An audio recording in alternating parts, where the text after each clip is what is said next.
Hello, Facebook. Hello, YouTube. Thank you so much for tuning in to a landlord live chat. Tonight we have our paralegals. I know 3 of them. I can't just pick one. I got to pick 3. So if anyone is new to our group or from our page, letting you know that I jump on, we do a Facebook Live, we talk to paralegals, we talk to landlords, we talk to property managers, and we get your issues, we get your solutions, we give you tips, we give you some information to help you grow as a landlord or a property manager, or a real estate agent, and even a paralegal, because that's who's in our group. We started in 2010 when the city of Cambridge made landlords responsible for their tenants' delinquent utility bills. And we knew it was a policy, a municipal policy that really did not sit well with us. And we knew that it was unjust. So that's when all of the landlords in this area started to work together and collaborate with other landlords in other areas and informing them of what was happening and knowing that it was going to potentially come to their city next. And then we thought, wow, it was so hard to try to connect with so many landlords, and by phone and Kijiji, telling them about these type of news, what's happening in the industry. So I created Ontario Landlords Watch. So everyone can come there, get the news really quickly of what's happening in the industry. They can help each other out with the day-to-day operations of being a landlord and to navigate the crazy system of the Residential and Tenancy Act and the Landlord and Tenant Board, and get to know different products, different services, such as finding yourself a paralegal in order to help you through your difficult time. So tonight I have brought 3 fantastic ladies. You guys will hear me if you're talking to me on the phone is like, I need a paralegal. I give you all these firecrackers here because they know their stuff on how to protect you and to help you become better investors yourself. So I'm going to start by just explaining Lisa. We're going to get Lisa to explain who she is. Then we're going to follow with Bita, and then we're going to get Samantha. So Lisa, thank you so much for tuning in and being a part of this live broadcast and getting people some advice and tips and education in order to help them be successful landlords in Ontario. Thank you, Kayla. Thanks for having me. Nice to see you, ladies, and everyone else that's out there. My name's Lisa Nadon. I own and operate Small Matters Paralegal in Kitchener, Ontario. I've been practicing for over 20 years. My specialty is landlord and tenant, and I have come across and have represented mostly landlords for the duration of my practice. If you have questions, as Kayla knows, you can always email me, give me a quick call. I'd rather get you on the right step than have you come to me because you made a mistake and now I need to try to correct it. So never be afraid to just reach out either to myself or even Bita down below or Samantha or any other legal representative, because we are here to help.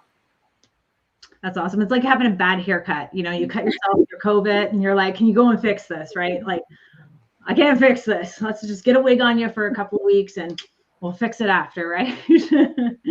Great advice there, Lisa. Bita, thank you. Thank you so much. Thank you so much for having me. My name is Bita Lisi. I'm a licensed paralegal. I have a real estate background. I started my career in the real estate industry in and around 2004, 2005. I'm not going to age myself. And that path led me to acquiring investment properties for my small to medium-sized landlords with respect to the single-family home up to the medium-sized apartment building and commercial plaza. And then, like every other realtor out there, what we do is we try to manage the property in order to keep that relationship alive with our clients. And then I would end up at the board, at the Landlord and Tenant Board, more often than not. And 9 times out of 10, my matters would get dismissed because I was not a licensed paralegal or a lawyer. So because I love learning so much, I got into the paralegal program so that my legal license can act as a blanket in order to add an extra added service to my landlord and investor clients. And then my business just shifted. And now all my firm does is we provide support to realtors and landlords throughout the province. So definitely, if you're looking for a legal representative, never enter the realm of the landlord and tenant realm without legal representation. There are so many fantastic paralegals out there. For those landlords looking for 1 or 2 paralegals, make sure whoever you retain to represent you, you are a good fit with and that you listen to. There are so many landlords that think that they know better. So why are you hiring a paralegal? Anyways, definitely get yourself a representation. There's so many great paralegals. Two of the many paralegals out there, amazing ladies, are here, Lisa and Samantha. I'm here to help as well. And we're here to provide support to small landlords. Awesome. Over to you, Sam. Oh, thank you. That's a tough act to follow. But hi, everybody. My name's Samantha Glass. I've been a paralegal for 11 years now. I run my own paralegal firm of 11 paralegals. Isn't that a coincidence? I actually got into this business because my family are all investors and property managers. So since I was a little girl, we were always renovating properties and helping other landlords to invest. So I've just been around forever. But when regulation came out, I had to get my license. I had to be able to continue to help my family and their clientele. So I got my license. One of the exciting things that I really want to share with you is I've been a board member of the Landlord Self-Help Center for the last 6 years. So we love to educate, and that is what I do. I teach the paralegal program, Residential Tenancies Act. I teach realtors. I teach landlords. You name it, I teach you. But what's different about me is I also help in the human rights sector and with collecting those orders. When you have those orders for the money, right, for the arrears, that's very important. So I bring that to the table here today, and I'm surrounded by amazing women here on this panel with great experience. So I look forward to the discussion for tonight. Thanks so much.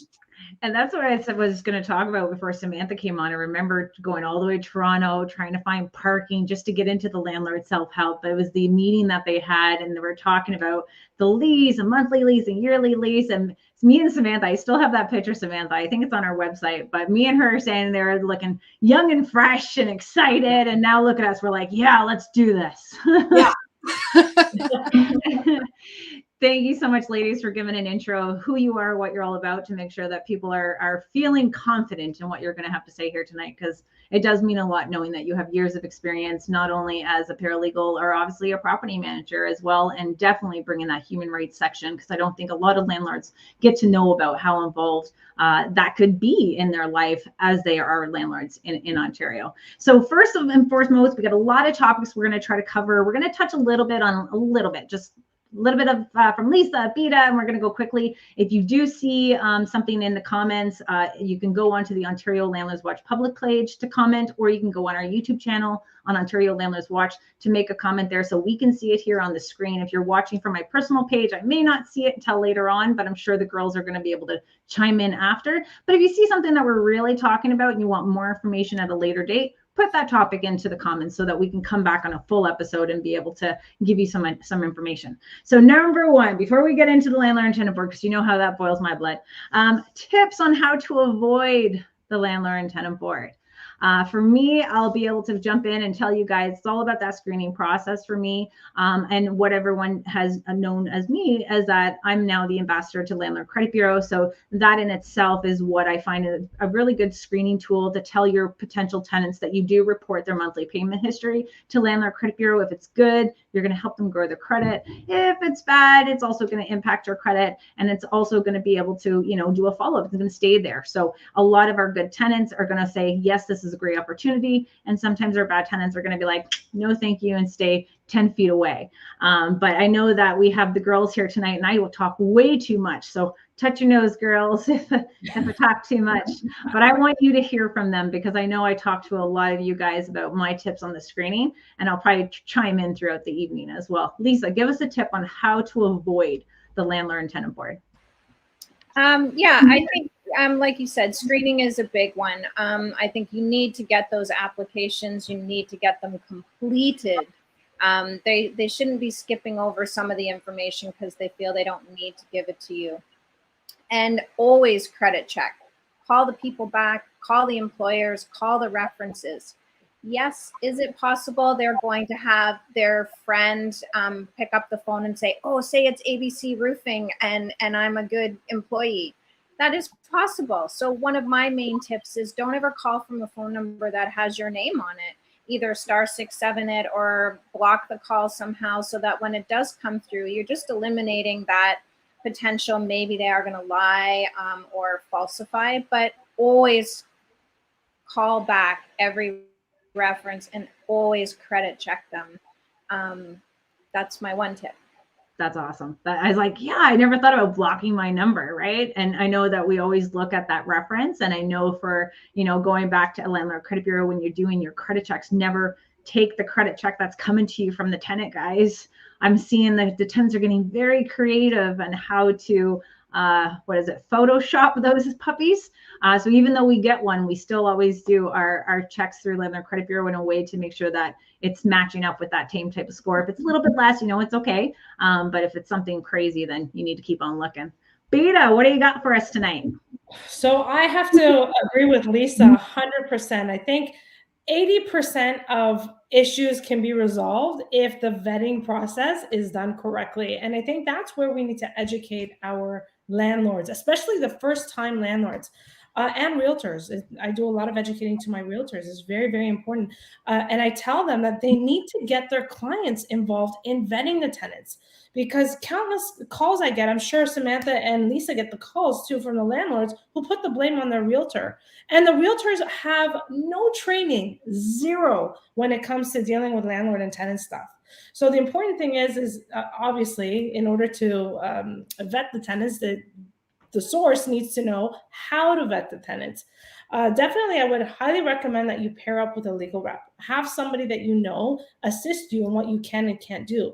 Sam talked about being heavily involved with human rights. Well, there's questions that you can and cannot ask during the vetting process, right, Sam? When it comes to violating the human rights code. So definitely get someone in your corner that really knows how to pick and choose the right tenant. Now, nothing is 100% guaranteed, unfortunately, except for death and taxes. We all know, right? So even if you do your vetting 1,000%, I'm sure the ladies can agree with me. It's not guaranteed that you're going to get a AAA tenant, because once that tenant moves in, you get to really know the type of person they are, who comes around the property, if they have any pets, if they're children, if they have kids, or they want to have more kids. I mean, who knows? That's why it's important. Definitely get somebody in your corner that can assist you with the vetting process. And on that note, what can we say and what should we watch out for, Samantha, when it comes down to human rights? Because for me, when it comes down to trying to ask the questions, I come across as almost like an actor. But we have to make sure we're asking the right questions, so we're not getting ourselves into human rights, because we do have tenants out there scouting, landlords, to make sure that you are asking the questions that you should be asking, or your rental ad is exactly not going against human rights. So you have to be extremely careful on what you're up to. So Samantha, give us some tips, girl. Absolutely. So look, you can ask for different things. There's no problem in asking. It's how you use the information, right? So what I'm just going to bring up is denial. Okay. So look, credit references was mentioned, history, different things like, how many occupants might you have? You have to be general in nature. Once you start getting specific, like how many kids do you have? What are your races? Like, these are questions, like, I don't know why people would ask them, but I will tell you right now, I get landlords calling me, oh, an application was brought against me at the Human Rights Tribunal because I made a comment about a person's family. There's family status protections. You can't say things about somebody's family. General questions are okay, but asking for things like, do you have a guarantor? Asking for employment letters, asking how they could pay. Not a problem if you use them together. It's when you start to deny people by saying, look, you're on Ontario Works, can't rent to you. How are you going to afford it? Or you have 10 children that you're going to fit in one room? I don't think so. You have to be careful what you say, how you say it. But you can ask for all these different things as a package and deny as a package. And you don't have to give a reason for denial. You could just simply say, I'm denying you, or I found somebody else, and be general in nature. That's the best advice I can give you, just because of the surge of human rights applications I have against landlords. Okay. The other thing is this. It is true. There are tenants that are scouting. What Kayla said is 100% true. They get their friends to call you. They have a different person call you to get different information. Maybe one person of one race shows up to the property, then another one shows up, and they're recording the situation. They're recording the interaction, and they will use it against you because they can. They're allowed to record. So my advice is that collect the information, be general in how you ask for the information. And if you're denying the application, be general in your denial. You don't have to be specific. I would advise not to be. And if it's denial, if you want to give a reason, which I would suggest not to, it can't be on one of the elements that you've asked for. It would have to be on multiple elements, right? So be very, very careful how you respond with a denial. So we could say clearly, sorry, we decided to go with another applicant.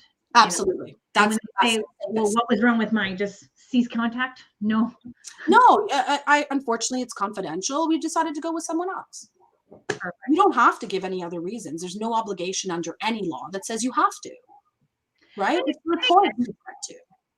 When you're inside of the field, like for me, when I'm doing my tenant screening, is not only looking at their credentials of who they are and trying to figure out how many people are living in. Sometimes there people are very open to tell you how many people are living there. And just like when someone walks in, is like, oh, is it just for yourself? No, it's for us and 2 other people, right? And that's fine. It's a very open conversation, and you really want to get to know the person and try to see, like, one, I'm not trying to be your friend, but I want to get to know you like a friend, and I want to know if there's ever going to be problems in the future. Can we work it out as civilized beings? And one, what you're probably trying to poke at is, have you been evicted before?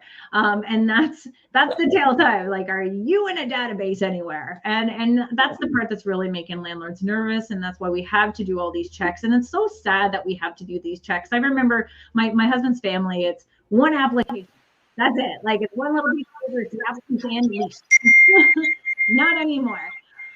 We're gonna ringing noise.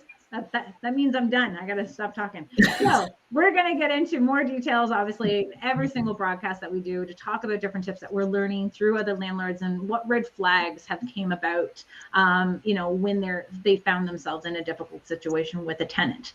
But now that you have a difficult tenant, because like Bita said, like, no matter what it is, you're never going to be 100% foolproof of getting that right type of tenant. The only thing is, you do the best that you can with your screening, and then you have that tenant management portion to make sure that you're giving the tenant everything that they need, so that you, if you have to be brought to the Landlord and Tenant Board, or you have to bring your tenant to the Landlord and Tenant Board, you're walking in clean. You got nothing on you.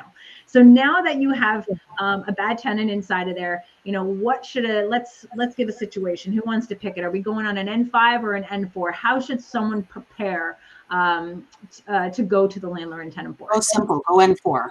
N4. It's usually the number one application, but sometimes the N5s are always crazy. The N5s are crazy, and I always tell our landlords, get yourself a paralegal with an N5. Yeah. Common that are done there's 3 common that are done incorrectly, but I think we should start with the N4. Okay, so we got an N4, tenant's not paying rent. How can we prepare to be going to the Landlord and Tenant Board? Well, I would say, I can only talk about what we do. As I reach out to the tenant several ways, by phone, by email. I tried to see if we can resolve the matter by putting together a repayment plan. We are very solution-based. I know that sometimes the litigation drags on, but we are very solution-based. So if we can resolve a problem in the shortest amount of time, everybody is happy. The landlord is happy because they're getting paid. The tenant is happy because they can stay, and we're all happy because they're all happy. So definitely reach out to the tenant to see what you can do to solve the problem, and only focus on solving the problem. Don't focus about other things that are just noise, okay? If it's a non-payment of rent, focus on how do we get this rent paid? That's it. Yep. Because what the board wants to know is if you reached out to the tenant to work it out. And I always prep the client, because on an N4 hearing, tenants can raise any other issues to justify under Section 82 why they haven't paid the rent. Whether they're maintenance issues, the landlord is holding an illegal deposit, this is why I'm not paying the rent, whatever reason. And this will add delays, because if these issues are not brought up before the hearing so that the landlord or their legal rep can prepare, they have no choice but to ask for an adjournment, which is going to add 2 or 3, 4 or 5 months for another hearing, which means more months of arrears that are going to accrue. So definitely reach out to the tenant to see what you can do to resolve the matter beforehand, before going to the board. So it's more like working out that payment agreement. Yeah, any agreement. Showing your means to work with the tenant and allowing them to come and put the ball in their court type of thing. Now, Lisa, I wanted to pick your brain on, now that you're preparing for the Landlord and Tenant Board, what are the most common mistakes that our landlords are doing on the N4 application that is resulting into getting it thrown out? I know we had a certain situation. I'm hoping to get that individual on here for a Facebook Live to talk about his N4. But what kind of errors are you seeing are mostly common on the N4? Well, thank you. And I think what landlords need to know is when you do a notice, if you make any mistake on that notice, it is fatal. And we are all great paralegals. And if you come to us and say, file this application, you cannot guarantee that we're going to potentially catch that error. We will do our best and likely will catch a lot. But if we don't, and let's say you only want us just to attend the hearing and you filed everything, and this comes across my desk every week. Here, can you go to the hearing on this day? I'm like, sure, send me the application, send me the notice. I look at the notice, it's wrong. Wrong means name is wrong, letter's wrong, unit number's wrong. There's no room number if you rent out a room within a unit. Date is wrong. Rent amount is wrong. And the one I see the most is rental period is wrong. Yes. And what everybody needs to know is rent for October, let's say, because we're in October, all of it is owed October 1st.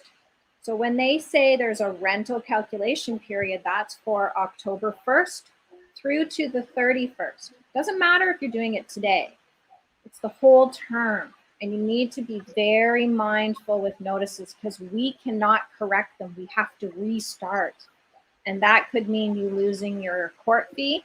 That could mean months. I mean, Landlord and Tenant Board is a lot more streamlined now. I'm seeing hearings, I don't know about Toronto as much, but I am seeing hearings within about 90 days, where about 6 months ago was like 8 months. So they've come down a lot with how quick they are getting things to the board. But hey, 90 days is still 90 days when you're out rent money regardless. And if we have to tell you you need to start again, you're right back at square one. So just be very mindful, dot your I's, cross your T's, because a board member doesn't have the right to say, oh, well, I think the tenant knows what he should have been doing. Okay, they have very fine line of what they can and can't push through on any notices. So just be very mindful.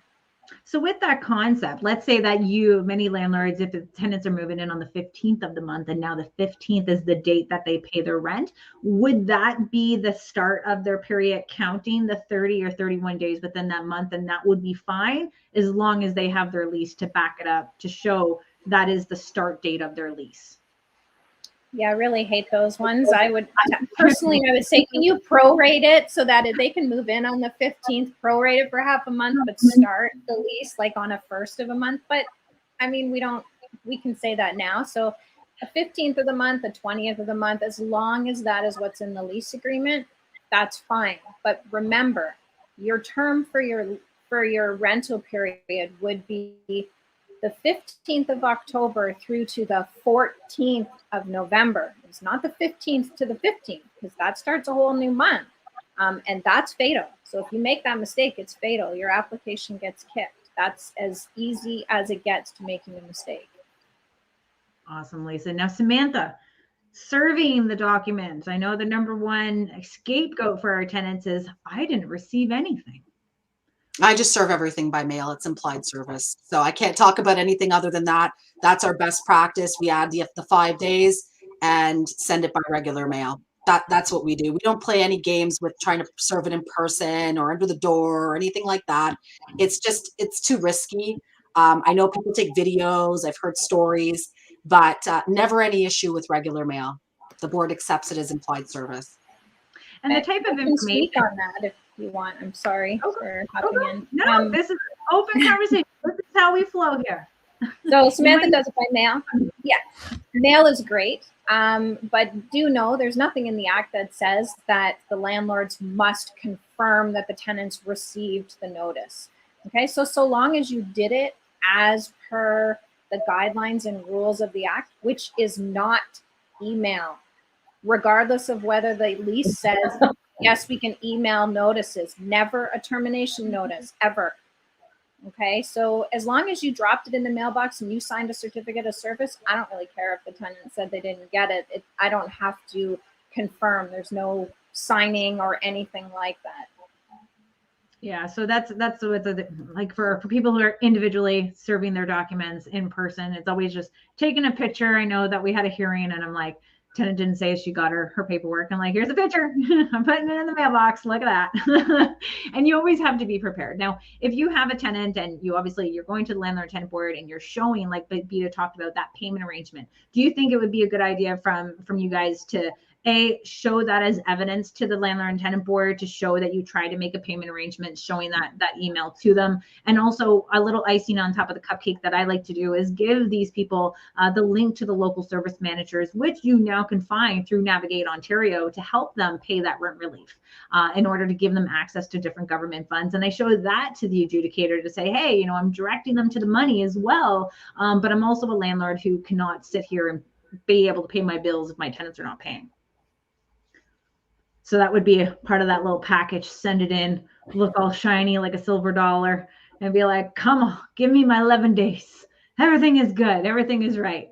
But if anyone needs help with the N4, we'll definitely touch base on that again. I'm sure we will, because I know when it comes down to every 10 cents, 20 cents, every dollar counts, making sure what they paid, when they paid it, how they paid it, like making sure you definitely have all your I's dotted and your T's crossed. Now we're going to go a little bit quicker now. So now that we're in the Landlord and Tenant Board and you got your hearing, right? And no matter if it's an N12 or an N5, what should landlords expect when they go there? Especially ones who A, haven't been to the Landlord and Tenant Board, or B, maybe we have a new adjudicator who is not following the rules and procedures.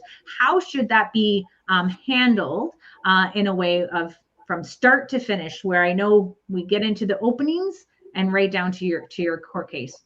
Raise of hands. Who's first? Who wants to raise that one? Samantha. I'm just going to talk about it from a perspective of just even before that. Okay. You get into the board, you're in this big room with a moderator, and you have to have patience. And the biggest pet peeve that I have is people are starting to share why they won't mediate, or why this and why, and telling a moderator, who is simply a person that is signing you in and placing you with a tenant duty counsel, or placing you in a with a DRO, which is a dispute resolution officer. You come in, you're going to sign in early, right? If your hearing's 9 o'clock, you're signing in at 8:30, and you're going to tell the person that is the moderator your file number. You're going to tell them who you are and what side you're on. That's all you're going to say. If you're represented, the representative has instructions. Hopefully you've given those instructions to them ahead of time, and they will then tell the moderator what the plan is. But don't waste the moderator's time, because I'll tell you now, when you do that, when you start having conversations with the moderator, a 30-minute matter can end up being 8 hours because you've held up the line. And I really wanted to bring that up. I know you've asked about the hearing specifically, but let's try to save some time. We're already waiting for a very long time to get to the board. And now you're in the hearing room and you're wasting time. And what happens is, they're so overbooked at the board that sometimes matters have to be adjourned for another day. And who knows when those are heard. So please, when you come, be prepared. Come with your file number. So you should have your notice of hearing with your file number. You know your address of your rental unit. If your representative is there, they're going to sign in hopefully at the same time as you, or around the same time, and that you come and just tell the moderator who you are, and then wait till you get placed in the appropriate spot. Don't waste people's time. I'm sorry. I know that sounds rude, but that's the biggest problem at the board, is people are telling the moderator their whole story. Sorry. I love that. I love that. So preach. Yeah. You know what? And please, to add on to what Samantha's saying, please only answer the question. Do you want to do mediation? Yes or no? Exactly. Not why you don't want to. Yes or no. I agree. Right. You guys are so true. But again, and this is why we want to be able to bring you on to tell people what to do, because we're teaching the people already now, just Yeah. yes or no. That's it. And you know what? God bless these moderators, because sometimes when I log on and I'm listening and I'm waiting, I tell my staff, I'm like, I would have lost my mind if I was one of these moderators. They have the patience of an angel.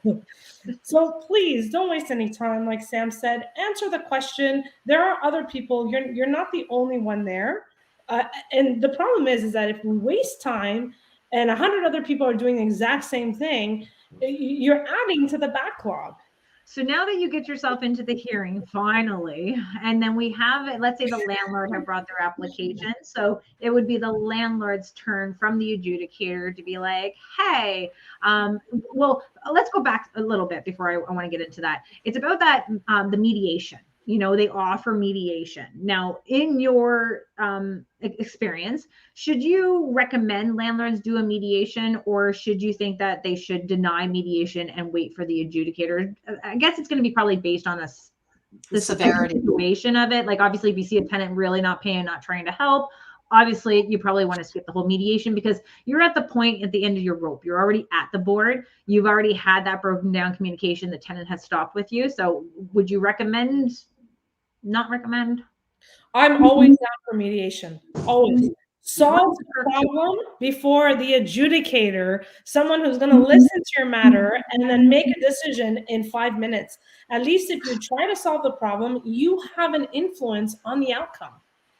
Right? It's very foolish to take such a stubborn stance and draw a line in the sand and say, nope, I'm going to let the adjudicator decide. Because once we go in front of the adjudicator, it's fair game. You're rolling the dice. And it's those landlords or tenants who take that hard stance that will often come out of the hearing saying, oh my God, what the heck happened there? I was so sure that I was going to get what I wanted. And now, then Lisa, you see, could you jump into, like, now that we're in with the adjudicator and let's say the landlord brought the application, can you walk us through that process of how, if the landlord brought the application, the adjudicator will get the landlord to explain and kind of present their case, and then the tenants, and how the tenants are able to kind of go in that line of order? Go. I'm like, shut up, Kayla. Let me answer it. Sure. So, I mean, just to be brief with respect to the hearing process, and this can be for every single application that goes through, but let's just do L1s because that's rent arrears, because that's the easiest one. You go in, if it's a landlord application, the landlord gets to tell their story first. And as Samantha and Bita had said, be concise and to the point. This isn't the landlord gets to say all the horrible things the tenant has done, even though it's a rent arrears application. The Landlord and Tenant Board can only hear what is in that application. Even if things came up after the fact, it's an N4 for rent arrears only. Keep it to that. The board cannot hear that you have an N5 and that he kept his car in the driveway and there's an oil spill on it and all of these other things. One, as they said, we're so backlogged in the board that they're not going to hear it anyways. You're going to drag things on. The adjudicator, if you don't listen to them, may actually drop your file down and push you to the end of a docket. If you're not going to listen to them, they can potentially kick you out of that hearing. There's a number of things that can happen. And one of the great things with virtual is it's very easy to do that right now, is to move you out of the hearing room and into a lobby. So, I mean, there is some good things that have gone on with virtual. So tell your story. What is the rent? When was it paid? When was it not paid? Based on the N4, did you receive any payments since the application was filed? This is when you're basically going through the numbers on your update form. And as soon as you give your point, the tenant gets to ask questions only to you. So if they have a specific question, they get to ask it, you answer it. If you're not happy with that question because he says, well, how come You said I didn't need to pay if my goat was red or something silly like that. It's not really a relevant question. So you could look to the board member to say, I don't understand why I have to even answer this question. And the board member is going to either say it's not relevant or I would like you to answer it. So then you just answer the question if that's what it says. Then the tenant gets to explain their side. And 95% of the time in a rent arrears application, it's just going to be, I couldn't pay my rent because of COVID. I worked in the restaurant. I lost my job. I really need time to pay. Even though you've asked all those things and even though you've tried to set that up and the tenant didn't respond to you, they still get to explain that to the board member. Board member will listen to that and then will make their decision. So closing arguments is basically, you can summarize what was said and why you think the board should rule for you. Tenant can do the same, but try to keep it very brief, quick, to the point. Don't give up information that you don't have to give up, that either wastes court's time or really has no bearing on this application. Perfect. And then if they're L1 applications, is there any witnesses that could still be called into an N4 application? Can be. Have you seen it? Yeah, I have. Yeah, I have. And to me, it's a waste of time. I mean, just answer the questions, stick to the facts, and you'll be okay. But so usually anything goes with the board. So usually sometimes through COVID, Section 83 could probably be that section that usually gets called a lot. Usually what would you see an adjudicator do if Section 83 is called upon? Or 82 with respect to maintenance. Oh, God. And that would be the non-payment of rent application is being put through and the tenants can bring up any type of maintenance issue 7 days prior to the hearing. So how do you work this? What would you see happening? How can a landlord prepare for? Well, it depends, because if the landlord is not prepared, they'll seek an adjournment so that they can have time to prepare. That's why it's really important to reach out to the tenant beforehand to see how are we going to raise how are we going to solve this before going to the board? What is your position? And I think what's important to note, and what I have been seeing a lot lately, is board members don't have the time. So now they're doing virtual hearings based on rent arrears application only, and it's being scheduled. And if a tenant is bringing up maintenance issues 7 days beforehand, it's very likely it will get pushed, or that adjudicator is going to decide, I'm only dealing with rent. You had the opportunity, or you have the opportunity to file your own application. We're here for rent. Rent still needs to be paid. So yes, there is a way that tenants can bring up issues relating to maintenance and harassment, but there's nothing in the act that says you can withhold rent anyways. They have the right to bring up their own application later. And yes, they are allowed to bring it up on a rent arrears application, but that adjudicator does not have to hear it on that L1 day. And if they're pushed and they're, if it's like $10,000 or $15,000 in rent owing, I've seen it happen time and time again. Board member says, file your own application. When? Okay, we're gonna try to speed up. Now, let's say we got through the Landlord and Tenant Board, we got our judgment from our adjudicator, which is normally the 11-day standard order. Now, if it goes in through an eviction status and it gets put into Canlii, who can talk to me a little bit more about Canlii? We have a lot of members looking. I heard we can search, we can see the tenant's full name and the landlord's full name, but I'm not coming up with anything. How do you guys navigate that crazy beast? So this is still new. All the orders are being uploaded to Canlii. This is a great way to vet your prospective tenants. Vet them, right? Google them. See if they show up on Canlii. But if I really search them first. Yeah, right? It's a great source. Now, is it like the case number? Are people looking for case numbers that they should be putting in there? Is the person's name? It's the location. Like, how do you navigate Canlii? I do the name of the tenant, prospective tenant, let's just say. Okay. Right? Because the file number is a little difficult to pull up. You won't know it unless somebody gives it to you or unless you find it or from whatever source, but you have the name of the tenant or the parties or the address of the rental unit. Use what you have and be creative. Should they put their tenant's full first name, last name, or last name, first name? Like, would it make a difference? Either or. I do first name, last name. If it doesn't work, switch it. Or just the last name and see what comes up. I mean, you have to do a little bit of research. You can't just put in the information, expect the computer just spit it back at you. Do a little bit of legwork. Remember, at the end of the day, it's your property. Nobody is going to treat it the way you do. Okay. And often when my landlords call me and they say, well, the tenant wants me to fix this and they're not paying rent. Well, I'm not going to fix it. And I tell them, well, whose property is it? At the end of the day, it's your property. You have to take care of it. Go and take care of your property. Take care of vetting your tenants. Samantha, are you good with the whole? Do you utilize Canlii for your collections? So I don't. I use LexisNexis and Westlaw. So I who? LexisNexis and Westlaw, they're paid subscription services similar to Canlii, that have more availability to decisions that may not be reported on Canlii. So you could, students ask me this, you could search Google, something might show up, you try to look it up on Canlii, it's not there. So I have access to these other databases that I pay for that I can find other things, other cases that may not be reported on the public database.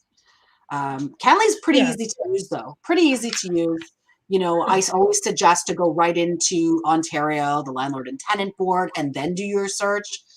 It might be easier to do it that way, but a general search from the main page is perfectly fine. If there's something there that's meant to be found, it will be found. It's not a hard database to use at all. So what if we put our name in Google, like the tenant's name in Google, Canlii, and then put that in Google? You think it would help us a little bit better to navigate? Probably. Yeah, you'll probably find things on you have to go back. Like I always say, it might not be on the first page. Keep going back because you will find things out that you wouldn't expect. Right? I always say, Google your own name. You never know what it says about you. So that you might want to get removed. You never know. But there is just a lot of things, and people don't understand that when they delete something, it still exists. Right? There's still a trail. So you have to be very careful. And I mean, this is how, and I'm not going to talk about it now, but this is part of how we find people and collect those arrears. Oh, we got to get into that one. And that's again, and go ahead, Lisa. Sorry. And I think just on the Canlii part of it, what I was going to say is orders in general. I don't think most landlords understand that. Yes, you get an order from Landlord and Tenant Board. It doesn't get picked up by any credit reporting agency or anything like that. They don't have the same rapport as the other courts, small claims court, that sort of thing, where they get it picked up. It just sits there. So at minimum, if you're not going to go and try and collect on your order that you got money for, at the very least, at least report it to a credit agency, because then it's going to come up on their credit report, because you might not find something on Canlii.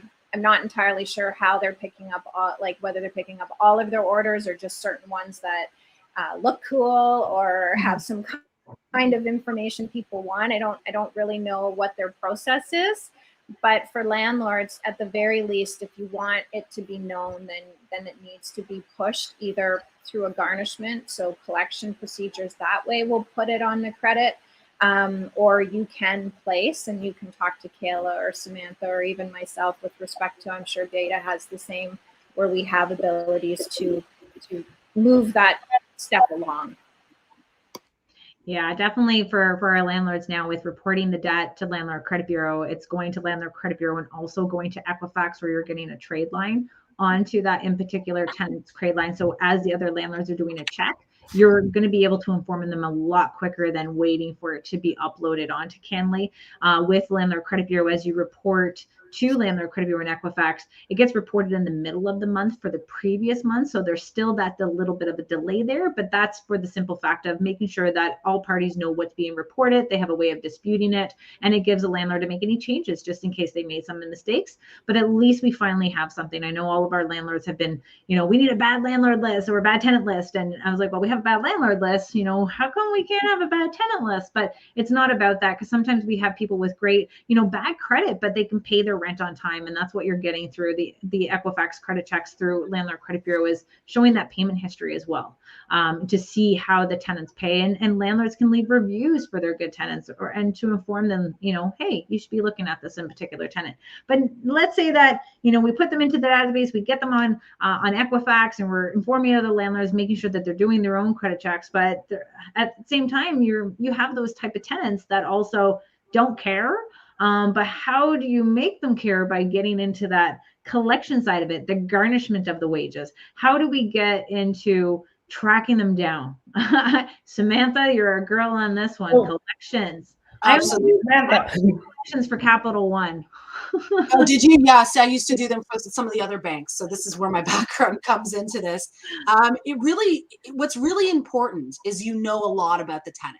So when you do that initial screening, I always say to everybody, just think of, if something went wrong, do you have enough information?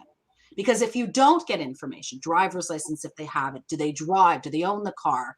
License plate number, do they have bank accounts? Like, there's information you can get and you can ask as part of your screening, and you should ask, because if something goes wrong, you can go after them easier. And I hate to say go after, it's terrible, but that's what it is, really. So when you get that order, what I try to do is I look at, have you done some sort of asset search before I have to do one? Okay. If I have to do one, it's costly, because I have to search. I not only do skip tracing, I have to search and see what I can find. And that's the expensive part of the process, finding the person. But if you have the information, it's simply acting fast on that order and transferring that order to the small claims court as soon as possible. The biggest challenge landlords run into is, how do I know the tenant's new address, right? So you have to ask questions. You need to ask things like, hey, where do I forward your mail? Or, do you want me to drop something off to you? Like, you have to ask, probe, try to figure it out. Look, I've had landlords that say, oh, I followed the person. Well, I don't know if I would advise to go and follow people. It's not really safe, but you can do what you want to do. Whatever. I don't need to know about it. As long as it's not illegal, you're okay. But at the end of the day, there are some intricate searches that we can do. We have licensed private investigators. One that is really, really well known, that he knows where you were born, what hospital. He's very, very good. And if we have to use him, we bring him out, right? But the more you know in advance, the better. Okay. There are people that, they want to collect on people that are on social assistance. Look, you can only collect on income tax. That's if they do their tax. Okay. If they don't, trying to garnish somebody on social assistance, that doesn't work. Okay. So we always look for employment. We always look for assets that we can take. If they have a car that they own that has value, if they have another property, because there's some tenants that they have a property that they rent out, but they're also a tenant. So we might lien their property. If they own a business, we might go and take assets from their business. But it really comes down to, what do you know? The more you know, the better. I will say this, there is a difference between a paralegal collecting for you versus a collection agency. I want people to understand that we do a collection through litigation process, whereas a collection agency is making collection calls, sending out collection letters. And once they've exhausted those efforts, they hire a paralegal anyway. So what I do is actually opposite. I take it through the process. And then if I can't do anything, if it's just done, it's over, I send it to a collection agency and get them to collect, right? There's always a way. I can tell you that I've had files that are 10 years old and all of a sudden the person got employment. They got off social assistance or they bought a house. So I always keep files in my office for as long as I can, and we periodically trace them. So I want people to understand, look, you think you're off the hook now, you might be, right? But there's always a chance, because we have a judgment. We have a judgment against you. So just be mindful of that for those landlords, and know when to stop putting good money after bad. Okay. So I get people that come to me, oh, Samantha, I have $2,000 I have to collect. Okay. But how much money do you want to put into court to get that? Because some of those disbursements you can get back, right? You can add it to the judgment, but sometimes it's just not worth it. Don't spin your wheel. Hold the file. We can hold it for you. But anything over 5 grand, 5 to 7 grand, yeah, it's probably okay. If they have some sort of assets, it's probably worth it. But yeah, my best advice is don't put good money after bad. There are landlords that beg me, Samantha, please find me the $1,000. It's just not worth it. Yeah. You know, Agreed. yeah. Just one. We have our landlords that be like, it's principle.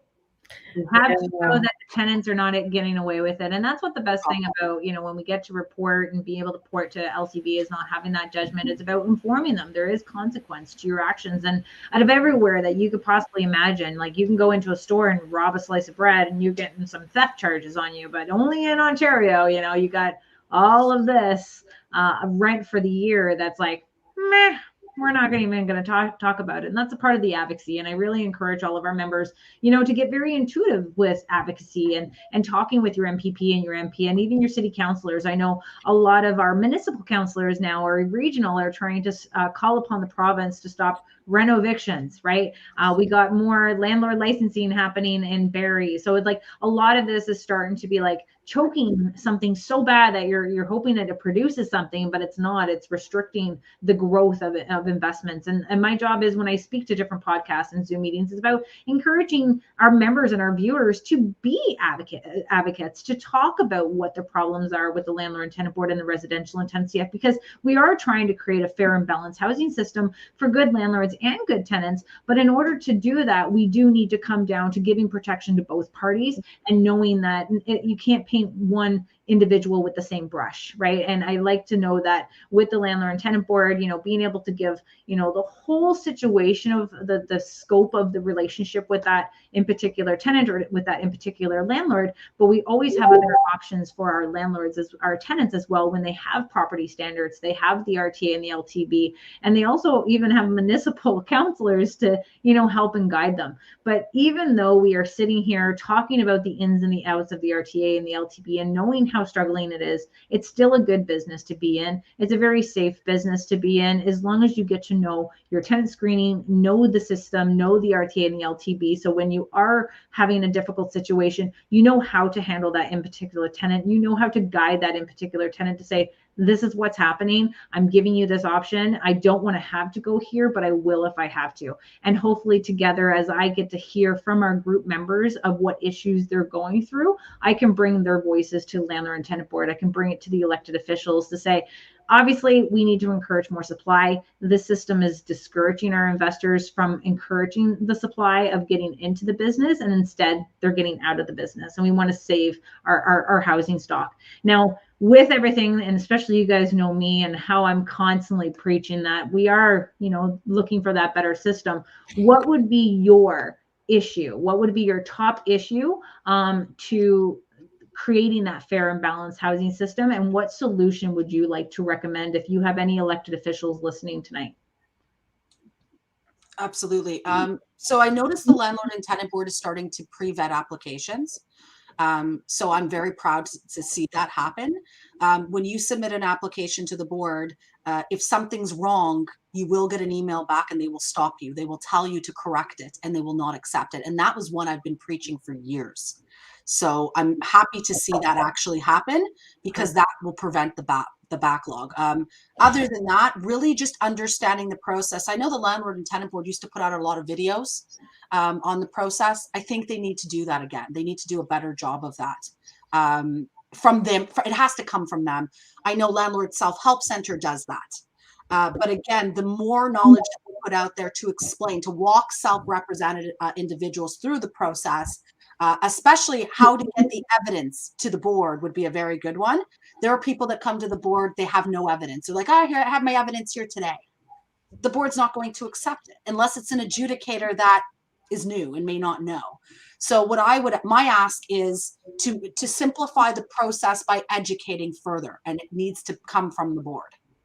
I agree. I agree with Samantha. Definitely educating. Videos are always great because people can listen to a 1-minute video rather than reading things on the website or finding things on a website. With respect to adjudicators allowing evidence, I totally agree. The rules are the rules. However, in the last couple of weeks, Samantha, I had 2 adjudicators allow evidence to be submitted right there, right then and there. And it's terrible because the rules are the rules. What is the point of having a rule to submit evidence 7 days before when the adjudicators don't even go by the rules? So, I mean, I definitely think that the Landlord and Tenant Board needs to take a stance and really start enforcing their own rules. Yeah. So that the tenants don't think that, hey, if I don't want to submit the evidence on the 7th day or the 5th day, I don't have to. I'll submit it the day before or on the day of the hearing. I think the evidence is a huge part of it, where you're giving the evidence 7 days prior, giving the adjudicator enough time to read the evidence so that when the case comes, I think it almost has to be like council, a city council. You have 5 minutes, go. And then they start binging you when you're, I'm like, don't ping me, you're making my ruin my train of thought, right? But I think needs to be that time so that people are prepared for that time and they know to practice that time limit so that we can get more applications. I've sat there and I'm like, just answer the yes or no question, lady. Like, stop it. And that's the type of thing. So again, you have 70 on the docket, only 40 are getting heard. And I really think they really need to look at that time frame into what it is and following the rules and procedures, giving that tenant, the adjudicator, lots of training so that there is some kind of consistency so people know what to kind of expect. So the tenants know what to expect. So tenants are not just like, I'm going to fight you. I'm going to fight you anyways, right? So I think that's where we have to, bring these voices to the Landlord and Tenant Board as well. And of course, we'll wait for the next election, that promise of what's going to happen on a provincial level, because we get all the goodies on that time of the year, right, guys? Lisa, what would you like to see changed? Or what do you think changed? Yeah, and that one's a hard question. I think streamlining for sure. Streamlining the process, streamlining, and they are working through that. They are doing a pilot project where they're what looks like they're starting to do something similar with BC, where there's online mediation process, there's online things that can happen so that you're not bogging down an actual hearing block. And I think that's a good step in the right direction to streamline it. I think in a perfect world, it would be great. While we say streamline, I would also love to see the Landlord and Tenant Board take a look at a file on the whole. Sometimes it can be very challenging when this is the application. I can only look at this particular point right here. And I think this confuses a lot of people, a lot of landlords. In fact, it confuses a lot of legal representatives if it's an N5 application for one. And those things, that it would be nice to be able, and I think they should hear sort of a brief whole story, whether that's because it's the landlord story or the tenant story. It really doesn't matter. It needs to sometimes be a whole picture. And I can see why they don't want to do it, because we are just talking about streamlining and things are backlogged and all of that. It will make it a very cumbersome sort of hearing, but I think you're doing a disservice to landlords and tenants by cutting them off. I can only hear this right now. You need to come back for this, or you didn't do this right. And I think if we could just get it all done in one hearing, then we move along. The relationship continues and hopefully gets better, or the relationship ends and they carry on somewhere else. I agree.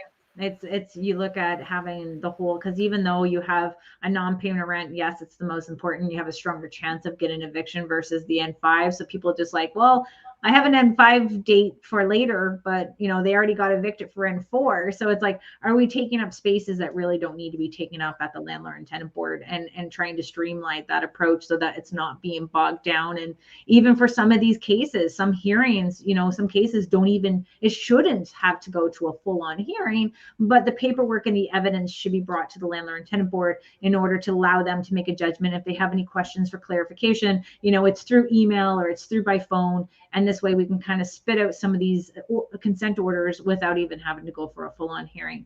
I know we're at time for 5837. I know we want to just acknowledge people who have made a comment here on, from what I can see, I don't know about the other one, so we're going to try to jump in there. I know that Caroline is going through an N12, a review, and she filed for an expedited hearing. So I know that with the N12s, and it all depends if the landlord's moving into it or if it's being sold with a firm offer, and the new owner is not willing to extend that offer anymore, they are able to find that expedited. But I find that, again, that hearing process drags out so long because you got to be like, are you sure you're going to move into it? Who's going to be moving into it? Well, you said your mom's going to move into it. Now your brother might move into it too. Like it gets very, very, I'm like, we know the fines, the fines, $50,000 for a resident, for an individual landlord, and up to $250,000 for a corporation if you're caught doing an unlawful eviction. And now they've talked about, what was it, Samantha? Oh, we lost Bita. And they talk about the compensation that you could be granted up to compensation, up to 12 months of rent for compensation. Correct me if I'm wrong. I'm just going based on my little spidey ears listening into everything. You're on mute. Who are you? I didn't know who you're asking. Are you asking me?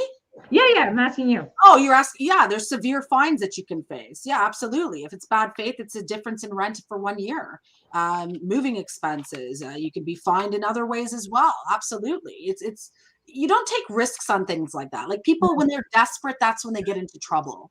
Like I get people calling, oh, Samantha, by whatever means, evict them. Like, I don't care. I'll say my friend, or I'll say my wife is moving in, but I live somewhere else. Like, I understand landlords. I get that there's desperation. I understand. I'm a landlord too. I get it. Okay. Like I can tell you the worst is squatters. So I've been there, done that, seen it all. I should have a t-shirt. Okay. Honestly. But please, like desperation, it really, really can cause a lot of issues for you. So please just don't do that. Get legal advice. That's all I can say. Definitely get legal advice. Like don't try to play the game on your own when things get complicated or you're desperate. That's why you call one of us or somebody else, because you're going to dig a hole that we may not be able to get you out of. So just make the call.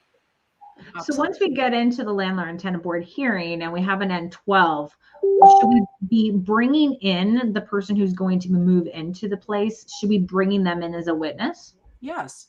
Yeah. And their mother and their brother and whoever else wants to move in. There needs to be an opportunity to cross-examine that, right? If they're not there, you have an affidavit or a declaration, but the tenant needs the opportunity to cross-examine.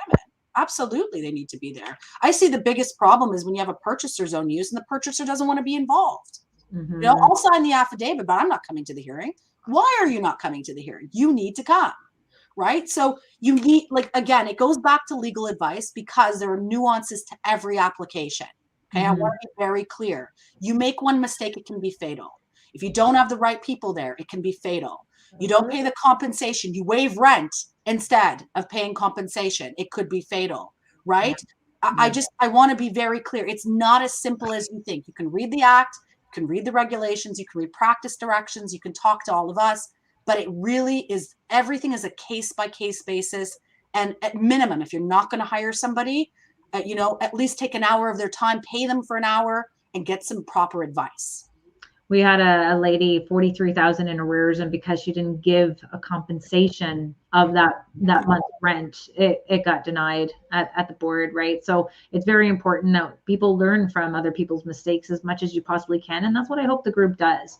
I know that Joe here, I just want to recognize Joe. He said we have a PM that crosses all the T's and dots all the I's, and we still have an issue with taking 5 months without rent and no pay. The problem starts with the LTB. They are so pro-tenant. I'm speaking of experience of 7+ years, and many lose their tenants. So again, it's about where you are, finding out where your delays are. I know some areas are backed up a lot more than others. Obviously, Lisa and I are seeing the little speed up that we got in KW, knock on some wood. But we would do making sure that you haven't had your file lost as well. A lot of people, speaking with the board, there's been some files that fell through the cracks. So we really want to make sure that your case didn't fall through the cracks. So double check, speak to the higher ups in order to see if, where your application is, knowing that your paperwork is good. And I love, Samantha, that you talk about how they are letting you know, hey, we didn't receive this part of your package, or hey, you made an error. Let's speed this up, because this is what it's all about. We're spending $186 or more filing an application, and we hate to see that having to be gone and starting the process all over again. That happens all the time, though, and I'm sure my friends, my colleagues here can agree here. In the last week, I've had 5 people call me just for hearings, and I looked at their notices, all defective, all of them, 5 in a row. Can you imagine? And when you tell these landlords, look, you can take your chances, but you could be out, you may be out of luck, they're upset. They're sad. And I say to them, look, it might be better just to start from the beginning. I hate to be the bearer of bad news, but if you can't follow, like, look, understand there's guides to these notices. There's guides on the website. The notices explain how to fill it out. You have to take the time to read. And if you don't have the patience to do that, that's why we're here, because we know what to do. Quick question, because I know I love having you guys on. Oh my God, it's like it's gonna run. Well, I know I don't want to keep you guys too long either tonight. Michaela, I do have a question, and it's sort of a red flag with Joe said, and I'm sitting here and I have to say something. And I know the girls are laughing at this point because they know exactly where that red flag is going. And I think landlords need to be very mindful of who they hire, because technically they are hiring them to do the work. So a property manager in general is basically the hat of a landlord. His actions are your actions. You can be sued because of their actions. And I want to be very mindful, or tell people, a property manager cannot sign your forms. They have no authority to draft, complete, or file any legal notices. And in fact, your application will be kicked right off the hop. If it's noticed that not you or a legal professional signs those notices, it'll be dismissed, kicked out of the board.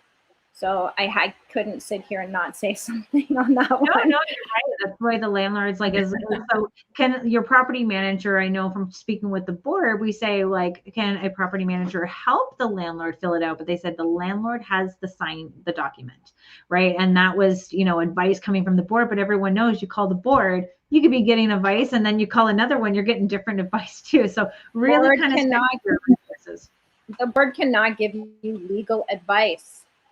The board can answer questions and guide you to the act and parts of the act based on the question you asked. They cannot give you legal advice. Be aware of that. Lisa, Samantha, or Bita, privacy. When it comes down to the privacy of, giving out tenants information of a phone number, can that come back and bite the tenants and the landlords in the butt? I would say, I'm more solution based, so I'm going to say it's only a problem when someone makes it a problem. We've been lucky because the issues that we've been able to resolve, the tenants don't take that stance. They more than likely, if the relationship has gone sour, they want out too. They just don't know how to go about either cash for keys or how to get out of this tenancy. It's like being in a bad marriage. Who's gonna end it first, right? And how much is the divorce gonna cost? That's all it is. Oh my God, we're laughing about it. You're right. Right? You have to. You have to solve their problem. That's what they're hiring you for. If they knew how to do this, they wouldn't need us. No. Right? We are the ones who brings the parties together and make it happen for them. Now, knowing that we have, the concept of the pandemic and what happened, what would be your number one application right now that you are receiving through your firms? A lot of N12s and N4s. Not N13s? No. Not very many. No. Mine are probably, I think the N12 and the N4s are like factories, like in and out, in and out, in and out. They're like patties, hotcakes. What were you saying, Lisa? And I think in the beginning of the big ones that I were seeing were behavioral issues, to be quite honest, because there was a lot of things going on, a lot of people at home, nobody's going to work.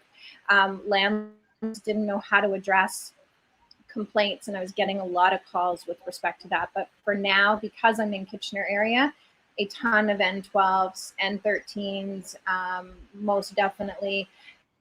N4s, I think they've picked up a little bit, but all the stats that I've seen, for the most part, even for most of COVID, most of the tenants have been able to pay their rent, or at least come up with a payment plan. And, we've talked a lot about all these forms, but really, if you guys can remember right from the get-go, communication is key. Keep that line of communication open right from the very start of meeting your potential tenant all the way through, because the minute you get Samantha or Bita or myself involved legal, people are going to get their back up right away. Oh, you're going legal. And you're going to lose that communication.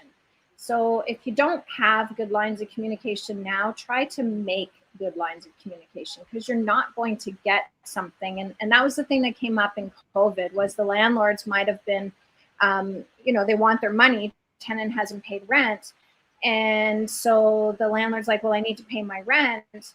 I need my rent paid so that I can carry on. But they've never had a conversation with the tenants before. They didn't really know, did they lose their job or anything? But now they're just demanding all of this money. And tenants are like, well, I've never heard from you before. You're now being, demanding of me. So I'm not going to tell you that I'm in a bad space. I'm not going to try to work with you on a payment plan. Like, just those basic things of just keeping the lines of communication open will allow most definitely things to settle, or at least narrow issues down, so that you maybe don't have to bring everything up and out. And I think it's important for tenants to keep lines of communication open and landlords to keep lines of communication. Just be honest.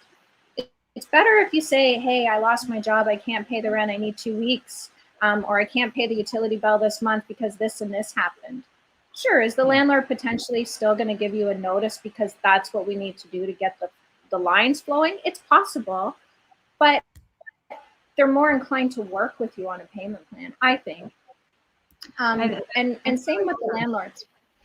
Yeah, same with the landlords. Just be mindful. These are people too. So I think everybody just needs to be kind and understanding and honest with each other as to what's you got to run it as a business. It's running it as a business, explaining the process at the beginning of the tenancy. Like, I've given them some situations. If this does happen, this is the way I proceed. So they're not shocked about it. Even from the N4, it's about the way you give it. I know you're going to pay me.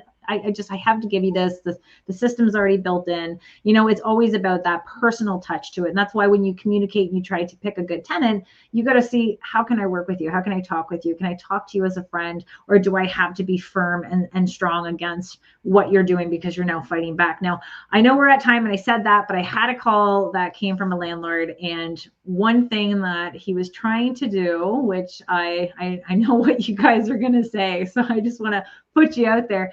So we got a property, it's not cash flowing. They're tired of being landlords. They want to sell it, but they can't sell it the way that it looks. So they want to do renovations in order to sell it. So they are attempting to do, the renovation, knowing that you have to offer it back to the tenant at the same rate. But once the tenant does take possession again, they plan to hit them with an N12. And knowing the new rules with the Landlord and Tenant Board, they want you to inform them of any past N12 or N13s that were given to your tenants in the last 2 years, I believe it is. I got 4 kids. My mind is half gone. So now that, you have to disclose that information, and let's say the tenants, do leave for the renovations, come back and then get an N12, I'm sure an adjudicator, how would he even look at this? What do you think, girls? Wow. Yeah, I think, did one of the girls say something? I think Lisa was going to. Go ahead, Bita. That's okay. I mean, others. I was going to say, it's to have them come back and then N12 them and then get them back out. Why not do a cash for keys right off the bat, end the tenancy, get them out, and then do whatever you want with the property from the very beginning? Yeah. So that, what happens is and I want you to put yourself in the tenant's position, because I always tell my landlords, I'm very tough on my landlords, put yourself in the tenant's position. So you're going to evict them because you want to renovate. Then you're going to have them come back in. So they're going to have to pay monies that they may or may not have to move out and then come back in. So they're going to have to pay additional expenses to come back in. Then you're going to hit them up with another N12, which means they're going to have to move out again. They're going to incur additional expenses. How would you feel if your landlord was going to do that? Why not start from the bottom and say, tell them what your plans are, and then see if you can come up with some sort of compensation to just completely end the tenancy. That would be the better approach, in my opinion. And I think what Beta is saying too is that's exactly what I was going to say is this is where the lines of communication. There's nothing in the act that says that you can't do that. If it doesn't show well and you need to renovate extensively, then you're going to talk to that tenant and you're going to say, look, we're selling the property, but we need to renovate first. We can go with the proper channels, which is an N13 giving you the notice, allowing you first right of refusal to move back in. So they don't have to move back in, but if the notice allows them to move back in if they want at the same rent. But know that we're going to sell it, and in all likelihood, someone is going to move in. It's not going to be sold as an investment. As long as you're upfront, you write it down. You can have the verbal conversation with your tenant, but follow up with an email or a letter. This is what we talked about. If you wish to discuss terminating, you can, but this is what we're doing. We're selling the property. We need to renovate. These are the things that are going to happen, so that if they do go to court on it, it's not a shock. You're not going to want to do the N13, not tell them anything, and then they get a bright and shiny apartment thinking they get it for their rent that they pay now, and you never told them that you're doing this so you can sell it. You're going to get a little more sort of friction going on if you say this is the plan of attack. And I don't know. I haven't looked up the case law, but I honestly don't think, even if there's these rent eviction articles and things, and not to downplay that. I mean, there is definitely things going on in the market that are happening and warranting these articles. But do know that articles are just that. You haven't heard the other side of it as well. So do understand that there are things that play out there that might not all be said in an article. But know that the board has to look at the evidence before them. And if the property's sold and new purchasers are moving in, I'm not entirely sure how much, and and all the ducks are in a row. Be mindful, all the ducks are in a row. I don't know how much a board member can just say, no, you can't sell your property. We're not letting it happen. So just as long as you're communicating, lines of communication are open, notices are proper. So it's like, I could do it in N13 and then an N12, or you could take my cash for keys. It's up to you. Which one do you want? Let's open this puppy right up. Thank you, ladies, so much for tuning in tonight and being a part of this.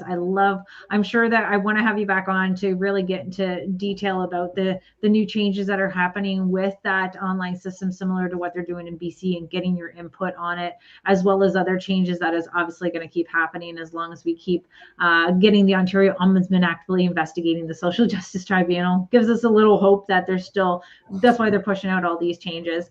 I've definitely put your questions in there. We'll get the answers put into our chat and see if the girls can come on and help you if you need to connect with them. Lisa, how can someone find you?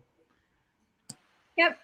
I am Small Matters Paralegal, so I do have a website, or you can reach me at my office line, which is 519-648-9675.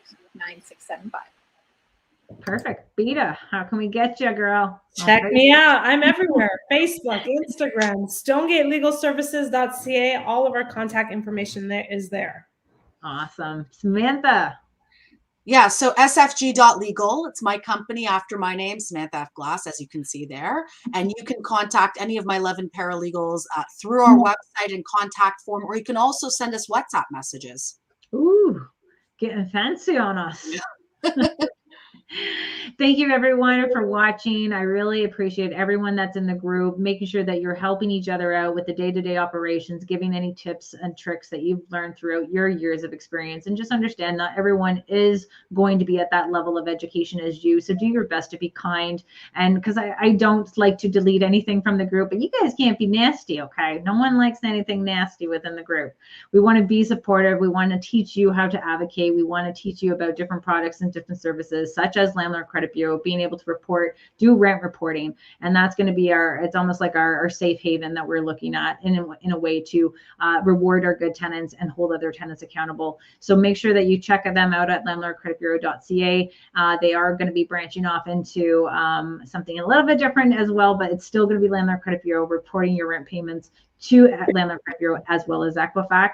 And if anyone has any questions about any future episodes that they want, but the next one that we're going to have on is our property managers. I think our property managers don't get a lot of TLC or a little love and care, and we get to see how it is, because some landlords, even though we represent a lot of landlords and property managers, we do have some difficult landlords if you look at it. So we're going to get the property managers online and getting to talk to them, and hopefully give you another story of a landlord who just fell between the cracks based on a broken system that we're hoping to fix as a group, and making sure if you have any issues, any delays, or something that you're seeing is not right with the Landlord and Tenant Board, make sure that you're making your complaint to the Ontario Ombudsman, and know that there is a provincial election that's going to be coming. So put your ear to the ground and make sure that you are picking a candidate that's going to have your interest at heart, and making sure it's not just about the party, but the person that's going to represent you.